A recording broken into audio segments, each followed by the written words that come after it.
Nearing the finish line, today's coverage begins as the U.S. presidential candidates bring their campaigns to an end. I'm Carl Azuz. First up, the Federal Bureau of Investigation says it's come to the same conclusion that it reached in July concerning Democratic presidential nominee Hillary Clinton. It says she should not face criminal charges for her controversial use of a private email server while she was Secretary of State. 11 days before the election, the FBI said it had found new emails related to the investigation. Yesterday, the agency said it had reviewed them and that they did not change the FBI's opinion. Meanwhile, the candidates themselves spent the weekend making their final appeals to Americans. I'm asking you to dream big, because with your vote, we are just 3 days away from the change you've been waiting for your entire life. I want to be the president for everybody. Everybody who agrees with me, people who don't agree with me, people who vote for me, people who don't vote for me. Tomorrow, it's American voters who will do the talking. You can watch all the U.S. Election Day action live on CNN. Concerning CNN's Electoral College map, there's been a significant shift since Friday's show.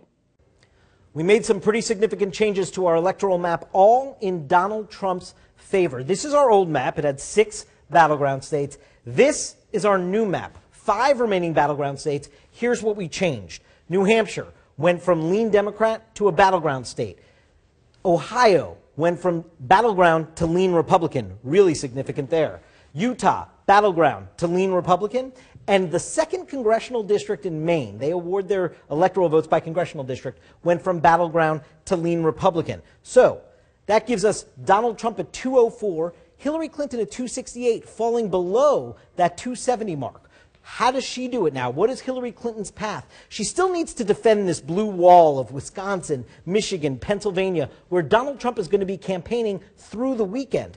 She did get some late news out of Michigan, a brand new poll there, 42% to 38% in this Detroit Free Press poll, 4-point edge, a state that the Democrats would really like to be farther ahead than that. It gives them a little bit of concern, but that's a significant enough edge to say that Hillary Clinton is holding her blue line. So where does she go to find the 2 electoral votes that she needs? Any of the battleground states. The smallest one, 4 electoral votes, New Hampshire, gets her over the line to 272.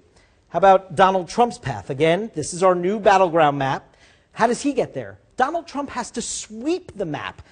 Let's start adding to his 204. Nevada, Arizona, Florida, North Carolina, New Hampshire. I've given him all the battleground states. That only gets him to 269. Where does he go to find that extra one? Well, remember, Nebraska also awards its electoral votes by congressional district. That little yellow area around Omaha, that is the 2nd congressional district, and it is a true battleground. So, if indeed Donald Trump can win that congressional district in Nebraska, let's give it to him. Boom, he gets to 270 electoral votes. He's got a steep hill to climb. It's a little less steep than it was yesterday. Hillary Clinton still has the control of the electoral map. So what was that map based on? 1, history, how people voted before. 2, future, how polls say they'll vote on Election Day. And 3, the present, how they're voting so far. 37 U.S. states allow some form of early voting.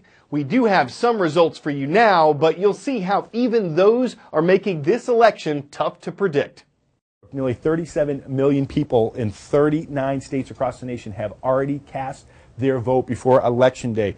2 states we're going to look at first is Florida, where more than 5.7 million people have already voted.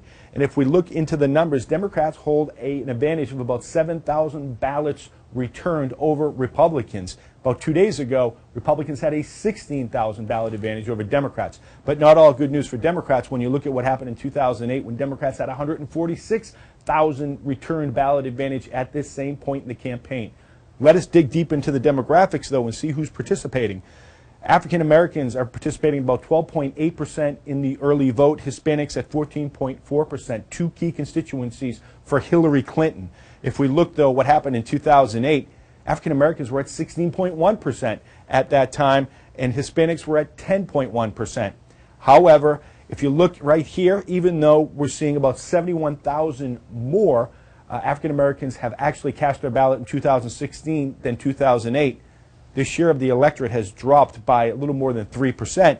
Good news, though, for Democrats and Hillary Clinton is that we're seeing this right here, this Hispanic participation increased by about 4.3% or 363,000 more ballots. Let us go up the coast now to the state of North Carolina, where more than 2.5 million people have already cast their ballots.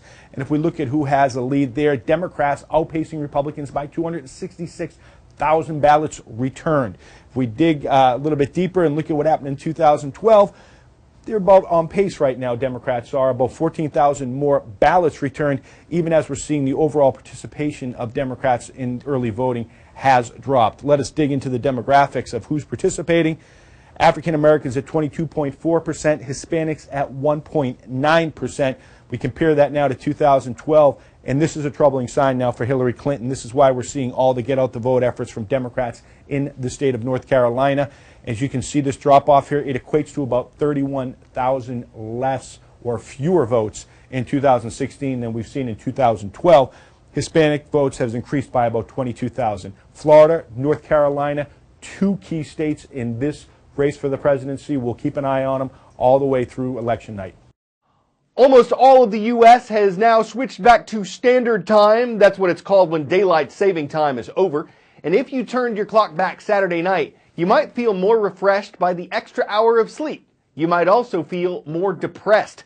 A new study out of Denmark, which also observes the time change, looked at the number of people diagnosed with depression between the years 1995 and 2012.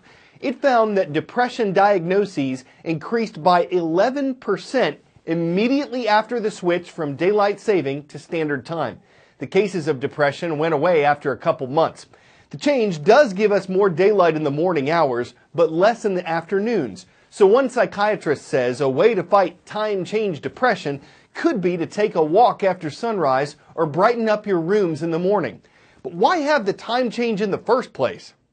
So why don't we change the clocks ahead 1 hour in the spring and back 1 hour in the fall? Well, it's actually to reduce the electricity consumption by extending the daylight hours. In the U.S., we change our clocks at 2 a.m. on the second Sunday in March. That begins daylight saving time. That's when we spring ahead. On the first Sunday in November, we change our clocks at 2 a.m. again. That's actually just going back to standard time. Believe it or not, this started with an idea from Benjamin Franklin. Franklin did write an essay suggesting that people could use less candles if they got up early and made better use of daylight. In 1918, the Standard Time Act established time zones and daylight saving time, but not all states participate. To this day, most of Arizona and all of Hawaii do not change their clocks. Over 70 countries across the world observe daylight saving time, with notable exceptions of China and Japan. In 2007, we actually changed the date of when we set our clocks back an hour to the first week in November. This helped protect trick-or-treaters by giving them an extra hour of daylight. One of the other lines of thinking was that we would have a better voter turnout on election years. Experts say each time you change your clocks, it's always a good idea to change those batteries in your smoke detector, and always look forward to fall when you get that extra hour of sleep.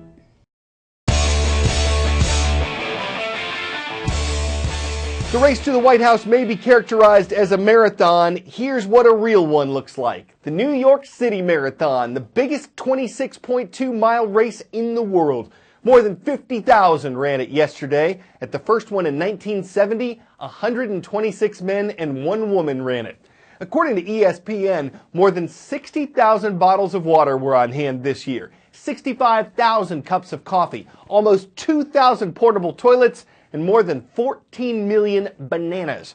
Because some would say running 26 miles is bananas, and just finishing makes people go bananas, unless of course they take it all in stride. And while you don't have to be well heeled to run, you'll have to heal afterward, having exerted a marathon of effort. It takes drive to run in a day what many runners don't drive in a day, and tonight keep going for the victory. I'm Carl Azuz. Stay in step with us for election news throughout the week.